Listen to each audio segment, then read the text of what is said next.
good, man. It's good to be here. First off, great film, obviously. I actually, like a week ago, just rescued a dog. Really? So, thank you, bro. This movie meant a lot more to me now than it would a week ago. I'll get you a pic. I have to show you a picture really quick. I know we only have 8 minutes, but get a load of that face. Wow. Get a load of that face. Your That's name? lucky. Nice. Lucky. So You're lucky. I'm lucky. We're lucky to have found each other.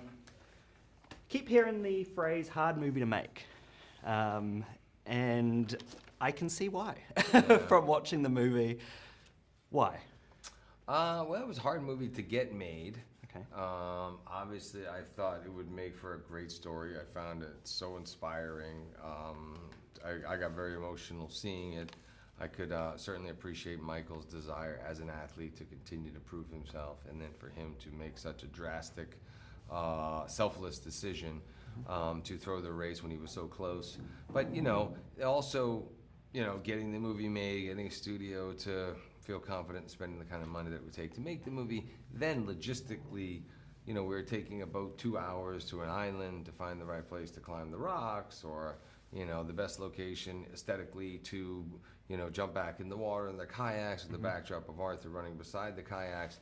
I mean, we were constantly on the move all the time.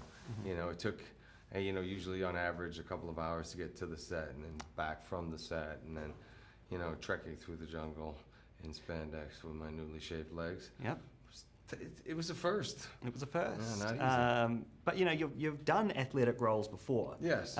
We've seen you do it quite a bit. But what did this teach you, I guess, about your capabilities that you didn't know you could possibly do? Well, the great thing about endurance racing is that probably not the most athletic people in the world. You have people who are athletic, who can run really fast, who jump really high, super strong. But to be able to endure physically and emotionally for that kind of time, through those kind of trials and tests, that is a very different type of makeup. That's something that you have in your DNA, the ability to suffer and to fight through like that. We've always talked to, and I found it really interesting when talking to anybody who has become a Navy SEAL or in Special Forces in training, you always see the guys that look super fit. You're like, oh, that guy's gonna make it. That guy's definitely going to make it. It's the little guy in the corner who's wiry, who's kind of keeping to himself, is the one who's going to tough it out. And the other guys are the ones who go and ring the bell and quit. And so I really admire that, and to see those tough men and women and relying on each other as a team. If you're only as good as the guy or gal next to you, and if they don't make it, you're out. Yeah. I mean, look, I knew that the sport existed, but I hadn't really seen it. I didn't know anything about it, and I was like, and I pride myself on, being a big sports fan and an athlete myself, and to see that, it was pretty surprising. Was there ever a moment of like, what have I gotten myself into here? Many times, many times. The first day when I tore my meniscus, and I was like, oh my gosh, you got another 50 some odd days now on one good leg. But that again kind of, it helped me to get into that headspace of what these guys go through in real life. I'm sure it would have, like, as you say, put you in the right headspace as Michael, of like, if he can get through it, you can with your torn, what did you say it was? A meniscus. Never heard that word, but there we go. Learning about new things every day. Look it up. Hopefully you never tear one. I will do. If you never tear one, you'll never need to know what it is. There we go. That's Exactly. So how does a dog rank amongst your favorite co-stars?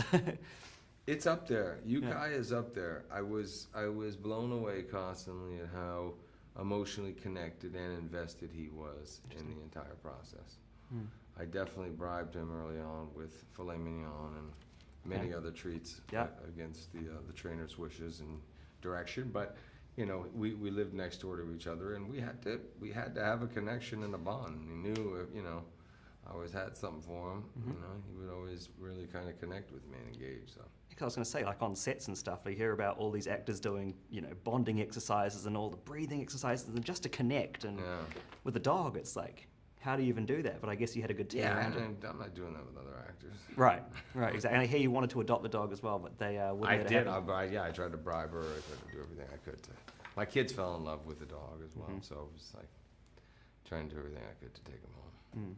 And when you're doing a project like this, obviously so rigorous, and you're working on so many different things at the same time, it seems. Like, how do you emotionally and mentally, as an actor, as a person, go from something like this and then the next day you're flying somewhere else and doing a completely different movie, a completely different character. Like, how do you kind of make that switch? Is it easy for you at this point?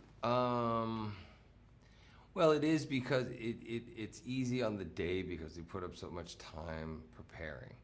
You know, I'm going off to do a film now, and I've been reading the script out loud. I mean, we were supposed to shoot the movie in October. Obviously, the strike pushed the film. So I've been working on this film since June. So by the time you get there, you're just so prepared that you kind of throw everything out the window and just try to make it as realistic as possible, being in the moment. But it's the preparation leading up to it that will allow you to be able to deliver on the day with ease. And what's the most exciting part of the process? Is it the shooting? Is it the premiere day? Is it the press? Like, what part excites you about the process? No offense to you. None taken. None taken. No, I think the sense of completion. Okay. The sense of completion. The preparation. Yeah. The process and completing it. Yeah, but the most important part of it, as my job, is to promote the movie and to get as many people as possible to see it. And I understand that as well, and I take that just as seriously as I take everything else. But, you know, I get bored.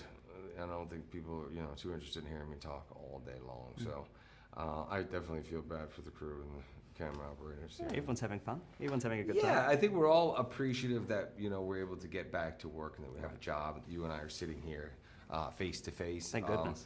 Look, there's been a lot of uncertainty and very difficult times, and I have a huge sense of gratitude to be able to do this, and so. Good for you, man. Thank Keep you. doing you. Appreciate it. So nice to sit down. I appreciate it. Yeah, likewise. I appreciate it. Good to see you. Man. Thank you. Appreciate it.